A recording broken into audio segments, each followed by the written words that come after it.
Assalamualaikum warahmatullahi wabarakatuh. Saya Celisia Duniawi Prilisa dari jurusan Manajemen Pemasaran. Di sini saya ingin menjelaskan materi yang pertama, pengertian pasar bisnis.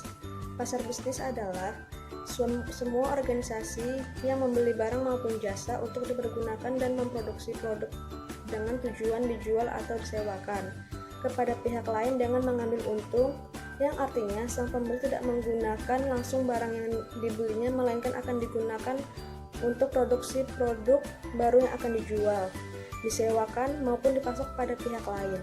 Adapun industri yang membentuk adanya pasar bisnis yaitu pertanian, perbankan, pertambangan, dan perikanan. Yang kedua yaitu perbedaan pasar bisnis dan pasar konsumen. Yang pertama, struktur pasar. Struktur pasar pada pasar bisnis biasanya berhubungan dengan pembeli dengan jumlah yang sedikit tetapi berkapasitas besar dibandingkan dengan pasar konsumen. Bahkan dalam pasar bisnis yang besar, beberapa pembeli sering mendominasi sebagian besar pembelian.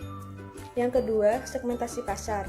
Segmentasi pasar antara pasar bisnis dan pasar konsumen pada dasarnya adalah sama.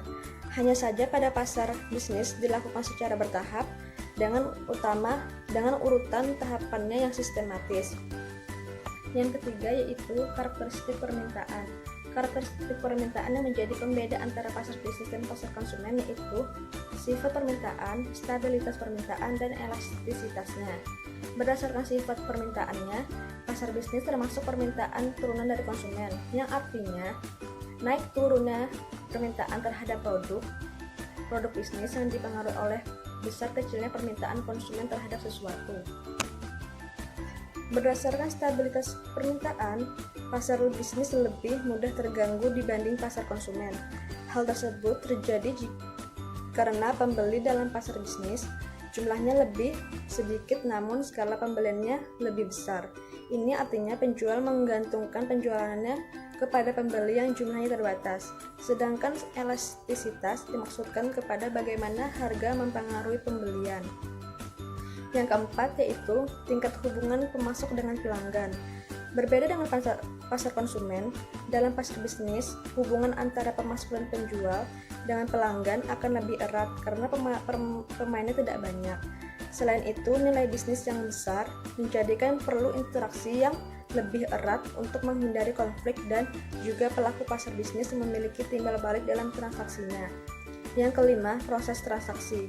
Pada pasar konsumen, keputusan dalam proses transaksi tentu tidak akan rumit, berbeda dengan pasar bisnis, di mana transaksi bersifat multi-step karena ada kebijakan, batasan, dan persyaratan atau instrumen yang perlu dipertimbangkan. Perbedaan jelas yang membedakan pasar bisnis dan pasar konsumen yaitu pasar bisnis, pasar yang sangat besar, jauh lebih besar dibandingkan pasar konsumen. Dan juga pasar bisnis biasanya mempunyai jumlah pembeli yang lebih sedikit, tapi berkapasitas lebih besar yang terkonsentrasi secara geografis. Yang ketiga yaitu tahap-tahap dalam proses keputusan pembelian bisnis. Ada 3 macam proses keputusan pembelian bisnis, yaitu yang pertama 8 tahap dasar, yang kedua perbedaan tahap yang dilalui, dan yang ketiga perbedaan keputusan bertahap. Yang pertama, proses kebutuhan pembelian bisnis dengan 8 tahap dasar, yaitu yang pertama pengenalan masalah, yang kedua deskripsi kebutuhan umum, yang ketiga spesifikasi produk, yang keempat pencarian pemasok, yang kelima pengumpulan proposal, yang keenam pemilihan pemasok, yang ketujuh spesifikasi pesanan rutin, dan yang delapan tinjauan ulang kinerja. Yang kedua, proses keputusan pembelian bisnis dengan perbedaan tahap yang dilalui, yaitu pembeli yang menghadapi situasi pembelian tugas baru biasanya melalui semua tahap proses pembelian, dan pembeli yang melakukan pembelian kembali, modifikasi, atau pembelian kembali langsung mungkin menghilangkan beberapa tahap. Yang ketiga, proses keputusan pembelian bisnis dengan perbedaan keputusan per tahap.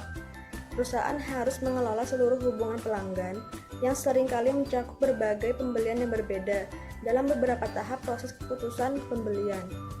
Keputusan pembelian bisnis biasanya lebih banyak pembelian terlibat dalam keputusan pembelian bisnis, dan pembeli bisnis lebih terlatih dan lebih profesional. daripada pembeli konsumen. Secara umum, keputusan pembelian bisnis lebih kompleks dan proses pembelian lebih formal daripada pembelian konsumen. Dan yang terakhir yaitu yang keempat, cara pembeli, lembaga, dan pemerintah membuat keputusan pembelinya. Pembeli pemerintah beroperasi di bawah pengawasan Kongres dan banyak lembaga pemerhati swasta.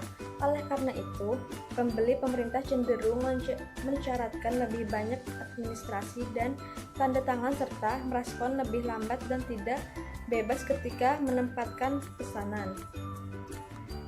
Pasar lembaga sendiri terdiri dari sekolah, rumah sakit, penjara, dan lembaga lain yang menyediakan barang dan jasa kepada orang-orang yang menjadi perhatian mereka. Dan untuk pasar pemerintah sendiri terdiri dari unit-unit pemerintah federal, negara bagian lokal, yang membeli atau menyewa barang dan jasa untuk melaksanakan fungsi utama pemerintahan.